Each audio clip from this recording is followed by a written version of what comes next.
That is the point. You have to suspend your belief willingly to believe in the monarchy. Speak to anyone in the cabinet about what it's like dealing with Keir Starmer, and they say he doesn't speak to any of them. He's a sphinx. If you were expecting a special question and answer edition of the Newsagents last Friday, we of course let you down because there was that minor bit of breaking news concerning Andrew Mountbatten Windsor. But we're bringing it to you this Friday instead. And we're going to start with a question from David Beecham. Is there anything in the rumour of Trump building a palatial bunker under the ballroom, obviously still under construction? I absolutely love Trump and his ballroom fixation. And this for me goes back to nearly 15 years ago, the first time I ever met Trump. And he showed me his ballroom in the Waldorf Hotel, New York. And he told me it was the biggest ballroom in New York. And my producer and I looked at each other and we kind of went, I don't think it is actually. I think he's got his square footage wrong. I think he's got his whatever cubic meterage wrong on this. And we kind of went, well, are we going to call him out? And then we were like, no, of course we're not. It's a ballroom. Who cares about a ballroom? As it turns out, Trump does. He cares a lot about his ballroom. So is the East Wing ballroom a cover for his sort of prepper escape route? No, I don't know. I haven't heard that one. I think for Trump, the ballroom is the thing. Well, it's not just the ballroom, though. If you look at the Oval Office, every time I see a picture of the Oval Office, and when I was there, you used to get called in quite regularly to a pool spray when a Prime Minister or President was in town, and they'd be sitting in the two chairs by the fireplace, and you'd stand there with your boom mics and all the rest of it and try and get an answer. The Oval Office is being transformed. It's gone gilt. There is gold paint everywhere now in the Oval Office. Trump is changing the White House, and you can imagine what this ballroom is going to be like. There is the Lincoln bathroom in the White House, which was I think it was built in the 1940s, so it wasn't from Lincoln's time. But Trump decided it was out of kilter because it was too Art Deco. And so he says, I have installed a bathroom now that is much more in keeping with what it would have been like in Lincoln's time. And you look at it and you think, no, it's not. It just looks like a kind of, a Four Seasons hotel bathroom. It's got white and black marble that's very speckled and very classy. But the idea that this is somehow a restoration to Abraham Lincoln's time is just preposterous. So we don't know about the bunker? We don't know about the bunker. I mean, goodness knows what he's doing. He loves the idea of demolition. And apparently with the White House, you don't need to get permission to demolish things. If you're rebuilding, you need to get historical buildings approval before you can do it. But you can do the demolition. And so the bulldozers have gone in to the most iconic landmark in America and just started ripping it out. And nobody seems to know anything about it. There are these mysterious donors who are stumping up the money, and we have no idea what they're getting back in return for it. It's John. It's Emily. It's Lewis. And there was silence. Shall I kick off then? Why don't you kick off? Snoogle Silky. I like Snoogle Silky. It sounds very Halloween-y. Is it time, finally, to seriously explore republicanism? Surely everyone can see how preposterous the idea of a modern monarchy is. Please don't suggest it would decimate tourist numbers. My first question is, Lewis, is your name Snoogle Silky on Twitter? I wish it were. I assume they mean republicanism in the monarchical sense rather than shall we get the Republican Party to sort of start up over here? American. Yeah, exactly. I mean, it's a thought. I do think there is something really interesting going on just sort of at the moment in politics, and it's a slow burn thing. But the generational difference that there is in terms of views towards the monarchy is stark and profound. And it's not just and that's not always been the case. It's not always been the case, a bit as people sometimes say that, people move from the left when they're young to the right when they're old. Generally speaking, there has been cross-generational support across the cohorts for the monarchy over time. In recent years, there has been a sharp cleavage opened up between older voters and younger voters in particular. So whether we think or not it's wise to start thinking about republicanism, I think it is undoubtedly true that republicanism, if those trends sustain, will become more mainstream over time. And that's why I think the whole Prince Andrew thing has had such purchase over the past couple of weeks, because people, where once upon a time you might have said, well, that's the royal family and will just accept and kind of don't. People are really furious about it, and it's kind of common pub conversation about what the hell is that bloke doing in Royal Lodge, and why are we doing all that? I don't think that's about the monarchy, though. I just don't. I don't think it's about the monarchy. I think it's very specific, and it's driven by a bigger question, which is, why are powerful men getting away with terrible things? And you could ask that across any bit of public life. Yeah. I don't think it is about the monarchy. I think the trouble with, the whole kind of question of the title and removing a title, or should his title prince be removed and all that kind of stuff, is like, what is the question you're asking fundamentally at the bottom of that? Is like, well, did he earn that title? Did he deserve that title? And once you've asked that question, it's almost impossible to carry on the whole charade, right? I mean, it's a ridiculous thing to say, well, he did earn that, but they didn't earn that, but he earned that, but his brother earned that. But of course not. That is the point. You have to suspend your belief willingly to believe in the monarchy as an institution. Of course you have to suspend your belief. And the only thing that the royal family have got, I mean, if you were a management consultant and you were asked to say, what is the key performance indicator of the royal family? It's how many ribbons you've cut and how much airtime you've got on television. And if the only airtime you're getting is negative, as Prince Andrew's... I think it's more than that. I think it's about stability. I think it's about your sense of place in the world. It's about the way you manage to do a very subtle kind of diplomacy that maybe politics misses. When the king goes and speaks Italian in a speech, when he goes and meets Macron, speaks French, these are all doing the things that are trying to repair the immense damage that Brexit created for us. And it's done through the back door of the monarchy rather than through the front door of number 10. But the problem is, Prince Andrew could have been king. I mean, if things had worked out differently, if Charles had got killed on that ski slope, 30 years ago, and he hadn't had children, Andrew could have been king. Now, you can get into a big kind of a debate or argument about whether his life would have been very different had he been the heir rather than the spare, but it's entirely possible and credible that it wouldn't, and that he would have had these predilections or whatever, and he would have had this story, and clearly then he would have had to abdicate, or he would clearly have had to sort of step back from things. And this is the problem with hereditary monarchies. Like, for every Queen Elizabeth, you get a Prince Andrew. And for every good king or a good king or a good queen, you potentially get a real wrong 'un. And, that is just inherent and inevitable. And not only that, I think actually the strongest argument for republicanism is nothing about the country, because I can see the strong, that there is an argument for a head of state who is non-political and around whom the country can kind of cohere and we extract identity from them and so on. I still think you could have a much more slimmed down, less kind of ridiculously kind of ornate monarchy than we have, but, whatever. I actually think the strongest argument is for them.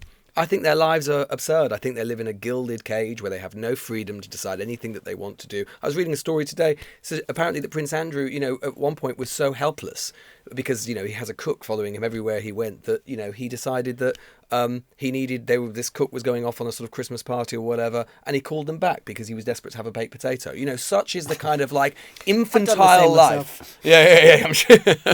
I'm sure. But such is the kind of infantilization of these people that we basically breed this family to have an infantile, miserable life. And I think that's the strongest argument is for them rather than for us. Do you know what, though? I mean, there are a lot of people in public life who leave office, some very young, and find that they are pursued forever by their, bodyguards or their personal security or whatever.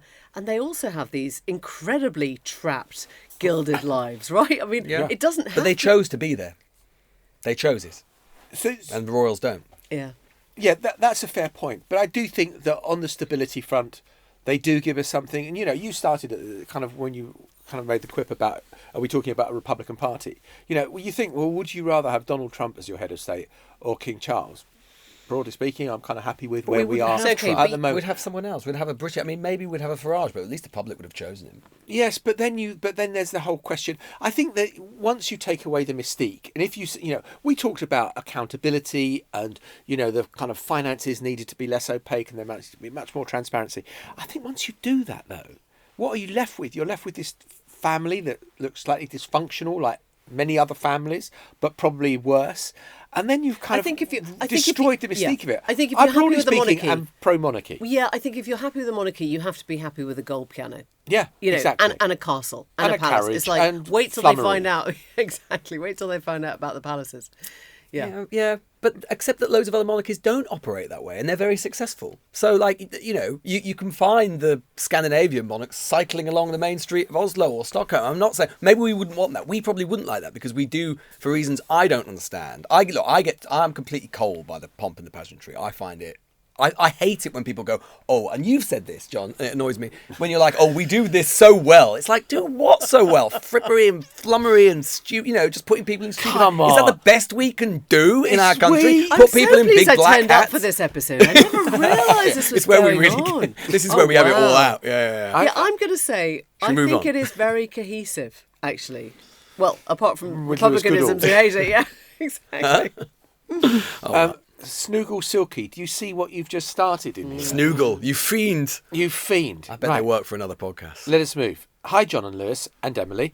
After the by-election in Wales, a lot of people claim that is proof that Labour can win the next election, as voters on the left will unite behind them to beat reform. I think this is possible, but only if Keir Starmer is replaced as leader. Given his quite deliberate alienation of his base, both in the Labour leadership contest and in government, he clearly is not trusted by the broad left in the UK. Isn't Starmer himself the biggest obstacle to a second-term Labour government? From Francis. Wow. Lewis, do you want to start on that? I mean, look, there was, to go back to what we were just saying now, there was a poll out today which should perhaps give number 10 some pause for thought, which showed that Keir Starmer was actually less popular than Prince Andrew, which is not a completely ideal place. I mean, to be honest, it was a kind of, there's only 1 point in it. But even a statistical tie about being as popular as Prince Andrew is not a good starting place. And we've talked a lot on the show about whether Starmer is a good conduit for the sort of politics that we're in at the moment. And when you need to be able to project a kind of compelling message, he's not brilliant at it. He can have his moments. He's been a much underestimated politician. I still am of the view that he is more likely than not to lead Labour into the next election. That's not to say there aren't lots of preparations going on by certain people. We're Streeting, hello, if you're listening, like trying to sort of prepare the way in case he chooses to resign. That is going on. But because the Labour Party, it's not so much that like they're bad at getting rid of their leaders, though that's true. It's because, the factions of the Labour Party are such that they always cling to nurse for fear of something worse. And that is why, you get someone like Harold Wilson sticking around for as long as he did, because they're all afraid that if they get rid of them, particularly with the Jeremy Corbyn example in their mind from 2015, you get rid of him and there's a leadership election and you can't control the outcome of that election. So whether he is an impediment right now for a second term or not, I think it is more likely than not that he leads them into the next election, but who knows?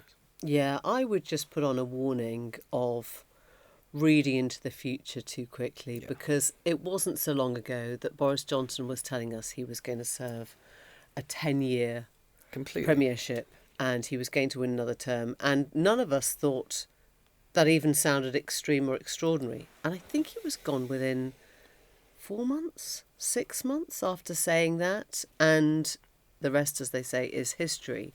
And I think that we never mention them. We don't say really the know rest who is they history. are. But I just think that it is so... We are so far away from our next general election. I know it's a really obvious, boring thing to say. Completely right. But I think we've overestimated Farage up till now.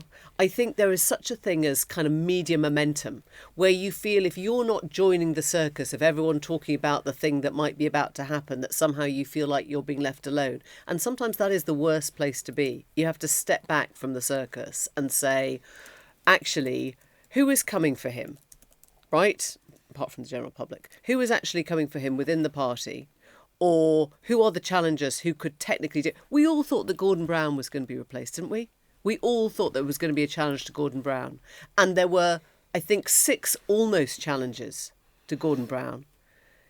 And nobody ever actually got close. I think the question for me about Keir Starmer is, can he change? Can he change the way he does things? Can he... I mean, it's, we understandably focus on his interaction, his interface with the public, the electorate, and how well he's doing that, and is he kind of coming across any better? Is he clear about the argument he's trying to present as to why he's the right person? Speak to anyone in the cabinet about what it's like dealing with Keir Starmer, and they say he doesn't speak to any of them. He's a sphinx. He's alone. He's got a couple of old mates that he hangs out with. No one goes up to the flat in number 10 for a beer afterwards or a chat about the state of politics. He's I very feel like much that's what they say about every Prime Minister. I mean, No, everyone used to say no. Boris Johnson was similarly very isolated, didn't have real friends in the parliamentary party. You know, and they said that Rishi was too aloof because he had too much money. You know, there was, and Liz Truss was odd. I mean, people always say, and maybe that is just what goes with the Premiership, you're in a very, very odd position. You're part of a pretty small club. But normally you've got a coterie of people who are there, and they will send a message out to other bits of the party or to the trade union movement if it's a Labour government. You know, there are people there that will do that work. And Keir Starmer seems sort of uniquely uninterested in politics. You know, he's not devouring the latest poll and trying to see what else is going on under the surface of the headline numbers. That's, well, you you wouldn't, know, that's would what. Well, no, but that's what you hear about how he operates. And there are people who are thinking, okay, I've now got a really senior position in the government. I'm now going to really kind of be able to build up the relationship with Keir Starmer, and you do not see him or speak to him from one month to the next. I think it is true that Starmer, I mean, because he came into politics late, and because in so many ways he was an instrument for other people's political projects, he is relatively. I hear what you're saying, Emily, about like the often PMs are isolated. I do think he is relatively allyless, you know, because he didn't really have a faction of the party, and insofar as he did, it was supplanted or it was replaced by another faction of the party. So there aren't Starmerites, right, in the Parliamentary Labour Party, which has always made his position internally weaker than perhaps other Labour leaders. Sometimes it's also enabled him to be quite sort of nimble because he's sort of not come in with those sort of years and years of baggage. Yeah, so it's sort of been an advantage and disadvantage. But I do think it means that he's relatively kind of friendless in politics. I think the exact question is about whether it is possible, basically, he will be able to construct a kind of progressive coalition, i.e., as we saw to some extent the Dutch elections, which we were talking about the other day, or obviously in Caerphilly, that the next election is a kind of anti-Farage, assuming that's, you know, the dynamics stay in place. The next election is a kind of anti-Farage election.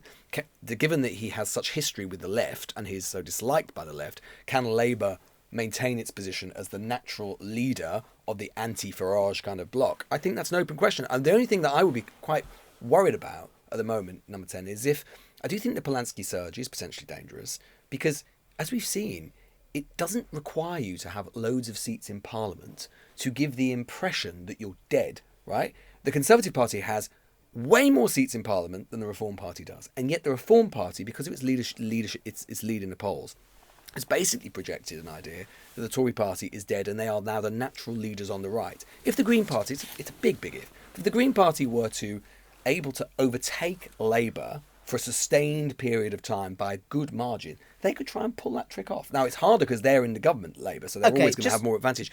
But that could be a big problem in seats across the country. Right, let's do fantasy football for a second.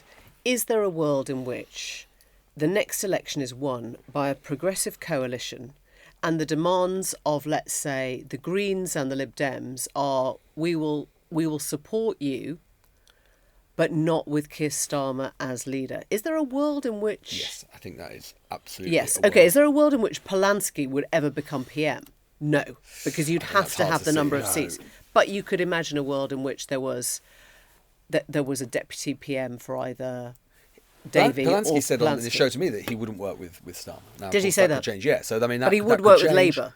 Yeah, but not with Starmer because he accused of complicity. Well, look, this brings us to the next question, which is from Julia on Instagram. Why has Corbyn and Zultana's Your Party been such a spectacular flop? Polanski. Yeah, I mean, Polanski's part of it, but also you've got to say, you know, Tony I think they flopped before Polanski was but on the scene, Tony Benn always used to have his mantra, it's about policies, not personalities. And this is about personalities. I mean, it seems that Jeremy Corbyn and Zultana kind of hooked this thing together, having not worked out any of the fundamental questions. Both want to be leader. Both have got very different ideas about the way this should be done. and it's turned into an absolute show within seconds of launch. I mean, it's like kind of, one of those... Well, they're all suing each other. And they're all Which again suing is each less other, than which ideal. is sort of, not exactly how we fraternal started. socialist kind of love in, respect for your colleagues. We got over it, but that's how we started. Yeah, Have I we do got think over it's the dirty laundry that is the worst bit. Yeah. I think it's totally understandable that you have rivalries, even within, a government like sort of obviously the Blair Brown days, but it's the airing of it so publicly. Don't put that stuff up on Twitter. Don't contradict each other so clearly for everyone to see. Don't start pulling, your membership numbers back and then putting them out and all the rest of it. I think that's become the really uncomfortable thing, because it feels like there's two very angry people shouting at each other over the kids, right? I think there's three things going on. I think one is about leftist politics, which is often deeply fragmented, Yeah. and the sort of tyranny of small differences, in fact, minuscule differences, occupies a kind of unique pedigree on the left. I think you're seeing a bit of that. I think you're seeing two personalities who are actually quite ill-suited to, ironically enough, collectivist collaborative working. Corbyn, one thing I think is always a bit misunderstood about Corbyn is that obviously because he has this image as a kind of slightly sort of grandfatherly kind of sort of gentleman, doing work on his allotment. He's got a lot of pride. He's quite a prideful guy. Sometimes I think at times teetering on a certain sort of arrogance. Some people have talked about before. I can see why people would say that. Lots of people in politics do, but I think that he would be very, very reluctant to sort of share that stage with Zultana. Clearly, they've clashed. I mean, there was all this talk about them being a kind of Bernie Sanders AOC kind of, and you can see that that's quite an interesting kind of parallel. But Yeah. the truth is, I think the two are not really in that league in terms of that comparison. And the third thing is, I think that, I do think it's the Polanski thing. There was a moment when there was a clear, open space for an economically leftist, populist party to break through to Labour's left. Unfortunately for your party, just as they got going, and obviously they sabotaged themselves as well, Polanski has occupied that space. So there's just an obvious point, which is, Why do we need what's the it? point? What's the difference? And when, Zultana's been asked about that, basically it gets into pretty marginal stuff about attitudes to Israel. She's saying that there should be, we think, your party thinks there should be no diplomatic relations at all with Israel, and the Green Party does support continued diplomatic relations. It's like, if that's the point of difference, that is not enough to But I sustain a also separate think political project. a job share is quite hard. I mean, going back to that earlier question about sort of charisma, there is something where you coalesce round one person, and listen to their thoughts. When you've got a job share at the top, and you're kind of ping-ponging between two people's views, however slight the differences are, it becomes much harder to know why you would sort of invest in them and the leadership that represents. It's inevitably fraught. I mean, think of going back to David Steele. Who would share and the stage between two or three people on a daily basis? So I can't Jeez. imagine. No. That's just a recipe for disaster. I mean, remember David Steele being in the pocket of David Owen, and it kind of completely undermined the sort of alliance back in the early 80s, where David Steele thought he was being perpetually undermined by his what own Spitting side. Image was Yeah. doing to him. Anyway, right, we'll be back after the break. And we're back. Hi gang, love the honest pod. My question, and all the work Lewis has done with AI, he can answer. Latest estimates is that AI will take 300 to 600 million jobs by 2030. When the jobs figures came out last week, no news outlet or politician asked how many of those job losses were due to AI. Even if the UK lose 20 million jobs in the next 5 years because of AI, are the government or any government in the world planning for a big drop in income tax and benefit payment increases? Keep up the good work. Could ask Lewis, or could just ask ChatGPT. Yeah. Should we do that? Yeah. All right, I'll do it. I tell you what, you talk, and I'll just do that. You're answering the question. I'm and answering the going question. to- Yeah, and I'm because- going Okay. to ask ChatGPT. Well, look, I think it's a really pertinent question, because when we did the report that Ian references, which is also now a film version of that, which is on YouTube and Global Player, which you can watch, that was kind of the whole point of it, which is there's been loads and loads, there's been endless sort of tech coverage about how amazing or how terrifying AI might be. But in a way, we're not in a position necessarily the best people to sort of address that. But what I do think we can address, and what needs to be talked about more, is the political consequences of this. And the tax revenue point is a really interesting one, because I think most economists would say that certainly in the short term, there are going to be significant job losses, or rather there will be less hiring than there might have been. We saw Amazon just this week say they were going to lay off 22,000 people in their corporate structure, largely powered by AI, about 4% of their global workforce. And of course there are revenue implications for that. I mean, the hope obviously will be that the productivity gains that AI unleashes will be so significant that you will be able to generate lots of new revenues, and there may be such efficiency gains in, say, the public sector, NHS and elsewhere, that maybe that itself sort of generates enough savings to offset it. But of course, no one knows for sure. There's the other big economic question, of course, which lots of people are talking about, is whether so much of this stuff is a bubble. I mean, I don't know if either of you saw yesterday that NVIDIA, which is just insane. NVIDIA, not just AI, but like chips, they are now valued at $8 trillion, right? Like, this is more than the GDP, I think, pretty much of every country in the world apart from the US and China, right? This is mad stuff. And the AI boom in particular just keeps getting bigger and bigger and bigger because so many firms don't want to lose out. They're so terrified. Investment firms and banks and the rest are so terrified of missing out on this sort of golden goose. But of course, it is possible that a bit like the dot-com bubble in the late 90s, it could burst, and that will have all sorts of economic implications. Right, do you want the answer? Chatty Jeeps? I've just asked. Chatty Jeeps. Chatty Jeeps. No, we can't be saying that. How many jobs have been lost to AI in the UK in 2025? I could not find any reliable Well, they figures. would say that, wouldn't they? It's a cover-up. You're funny. covering it up. I'll just ask if it's a cover-up. It does say, they quote the IPPR, the Institute for Public Policy Research, estimates jobs that could be lost. Is this a cover-up? There's so many elements to this as well. It's not just like in terms of revenues and governments not thinking about it. Like, to take a slightly different example, it's like electric cars. What happens with the revenue loss from fuel duty? The only way, really, that you can really seriously probably do it is road pricing.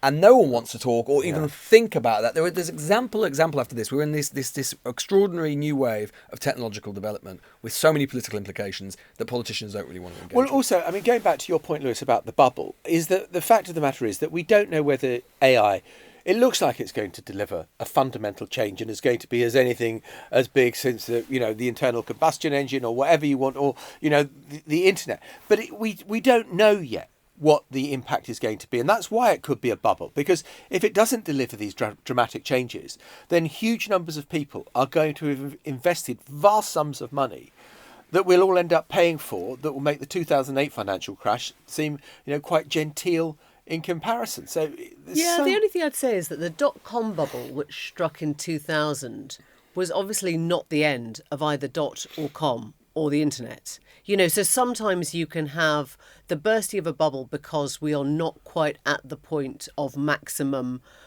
sort of capacity at that point. The financial crash wasn't the end of financial services or banks.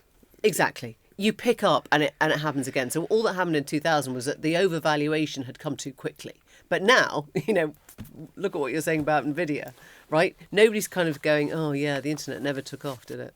I hear you all the time talk about the Overton Window, Paul Hayward says. Can you please explain its origins and meaning? Thanks. So but we do use it all the time. We probably should explain more. We talk about the Overton Window all the time, which is basically, we might talk, for example, when we were talking about Sarah Pochin, say, the other day, and what she said, following in Robert Jenrick's fine example of just counting as many white faces as she can, and counting as many black and brown faces as she can, and then getting really angry about it. We would say that maybe the fact she felt able to say that and say it, that if it was just totally normal, is an example of the Overton window shifting, i.e. an idea that would once have seemed forbidden or taboo from saying, she now feels able to say it. And that's an example of the Overton window shifting. Joseph Overton, his name was, a former senior vice president at the McKinnock Centre for Public Policy. And he proposed that political viability of an idea depends on whether it falls within an acceptability range rather than individual preferences. So in other words, you think that you're thinking things according to your own individual choices, but you're not. You're part of something that has grown to understand a different acceptability range than the one that you used to see. Brexit's a great example. Brexit was once considered a completely fringe idea on the absolute fringes of politics, and gradually, over time, it shifted into something that became mainstream, and now is not just mainstream, but basically is sort of accepted, received wisdom across much of the political spectrum. Same-sex marriage would be another one, something that seems completely fringe and extreme, eventually becomes centre. So the window can shift, and it can shift in lots of different directions. I'm going to tell you one interesting thing, though, that I've just read, which I think I've fallen into the trap. Common misconception is that lawmakers themselves are in the business of shifting the Overton window. And apparently, for the Overton window to be a true Overton window, lawmakers have to respond to what is the public mood of whether or not it has shifted. Well, Now, same-sex marriage is a good example of that. So you sort of... It's who drives it, It's in who other drives words. it, and it's often and it basically this is really it's a really interesting thing to think about, because it's sort of like basically it poses a question: where do ideas in politics come from, and how do they germinate, and how do they become acceptable? And the truth is that often there's all sorts of different ways, and ideas that start off often fringe, written about by academics or think tanks or whatever it happens to be, gradually sort of percolate their way through the system and eventually become The only mainstream. thing I'd say is that I think that the missing key in that is the media. And this goes back to the conversation that we're always having, which is, do lawmakers come up with their ideas, or do the public, tell the lawmakers what they want? And we sometimes underestimate the power, particularly I think that the tabloid press has had in this country, at completely changing what the public perceives as okay. Yeah, I mean, I would say about that, again, Overton Window, you say about gay marriage. I would say in relation to that, look, you talk about gay marriage. I would say the biggest change in my lifetime is attitudes towards homosexuality. And the tabloids were trying to still do kind of gotcha stories on a Tory MP having a gay relationship and there being no other story other than it was a gay relationship. The Sun headline, when David Furnish and Elton John got married, was Elton takes David up the aisle. And you can see there that the attitudes about that had not shifted at all, but the public had shifted. And then the papers had to catch up with where the public was. And I think that that's an area where I think that we can overestimate sometimes the power that the tabloids have to affect public opinion. And I think that, Well, certainly now. Certainly now. I don't think they do have that same impact that they once did. I think what's interesting about the Overton window is that it started to generate its own power within politics as a concept. So what was basically started off from an academic as someone trying to sort of conceptualise an idea, it's almost become a sort of objective in politics in itself. You've got political actors now who actively talk about shifting the window and wanting to shift the window, and you see this is where the nexus with social media happens, will posit extreme ideas or extreme language, as extreme as possible, even though they probably know that they definitely know A, it will get a reaction, and B, that idea might not be realised at that moment, with the aim of simply shifting the window along a little bit. And you're seeing this on the radical right a lot at the moment, particularly with regards to race. Some of it is simply about them sort of daring to say things they have long believed. Some of it is about trying to actively conceptualise the window and move it along so their ideas become more mainstream over time. Let's take it on the opposite side. You mentioned Brexit. I wonder if NATO, like Polanski went as close as I've heard him in the last couple of weeks, saying, if I won an election, I would take us out of NATO, right? That seems preposterous, I think, to most British people right now. I wonder if that would ever gain enough favour to kind of make that a totally normal position, where you go, don't really like being part of these wars, don't really like being part of... Well, we've got Donald Trump in the US considering taking America out of NATO, so it doesn't They're very similar. That doesn't sound that far-fetched, does it? We'll be back after the break. And before we go, one final question. Seeing as today is his final day working with the newsagents, what's your favourite memory of working with cameraman Rory? And that question comes from Rory. It's weird that he cameraman. Yes, it's weird that he says that it's his last day, because I haven't seen him around the office today. Weirdly enough, I don't know if there's anything to do with the fact that it was his leaving party last night. I don't know, just a thought. Well, the last I saw him was at 3:00 in the morning, kind of fast asleep in a gutter somewhere. That's where he lives. Rory in the office for months. No, actually, no, to be fair. it's very easy to miss. I thought he'd left months ago. Favourite memory? Very difficult. Very, very difficult. Mainly because, as far as I'm aware, he's in the pump house by 3 most days. So difficult to say exactly what the favourite memory is. I think probably actually, for me, it's actually when he asked the then leader of the Green Party, Adrian Ramsey, if he was aware of the Bungay Chicken Roundabout, which is where they both live in Suffolk. And turned out Adrian Ramsey had not heard of said Bungay Chicken Roundabout. Well, And then has Rory now. said, well, I'm never voting for you again. Again. I know. I would say that Rory has been responsible for so much of our best work on this podcast. It was Rory who grabbed that delightful goodbye from Marjorie Taylor Greene at Mar-a-Lago. It was Rory who grabbed Nigel Farage when he was having a cigarette outside the RNC last summer. It was Rory Weird that got your Spalding. Yes. Spalding. That's true. Turning up in Spalding and being pursued for the rest of the afternoon by the local MP John Hayes, who was so desperate to get his face anywhere near a camera. That was all down to Rory as well. What you don't understand is that any time we come out looking good, which is, few and far between, I know, but it is almost always thanks to Rory. Because of Rory. Him befriending some random woman called Angie, who was somehow actually quite high up in the RNC, which made us get into Mar-a-Lago during the election. He's such a shady character, isn't he? Yeah, very dodgy. Good luck, case. Guardian. That's all I can say. But it's also- Sorry, Kath Viner. But with Rory, it's not just about working hard, which he did, and being creative. It's also that he could play hard. My memory outside a nightclub in Chicago, where he went up to this bouncer who was about 6'5" and built like a brick house, and asked the question, which was something along the lines of, who do I have to, whatever, to get into this nightclub? And this guy kind of says, what did you just say to me? And Rory repeats the question. It's crude and unrepeatable. I'm not going to repeat it now. And he said, are you calling me an impolite word for someone who was gay? At which point, Rory suddenly sensed danger. And called for Daddy. That this mean-looking son of a bitch was about to tear him apart. And Rory legged it like crazy to get the hell out of the way before he was dismantled. And John Sopel spends the rest of the evening befriending and negotiating with, Yep, as only it's John true. Sopel can, a 7'5" bouncer. Well, They're going- Rory... They're going to a thing together now. Oh, right, you're going to think. Rory, we'll miss you. We will and miss so you will local so pubs much. in this area. Yeah. See you next week. Bye. Bye-bye. Come back soon. The Newsagents. This is a Global Player original podcast.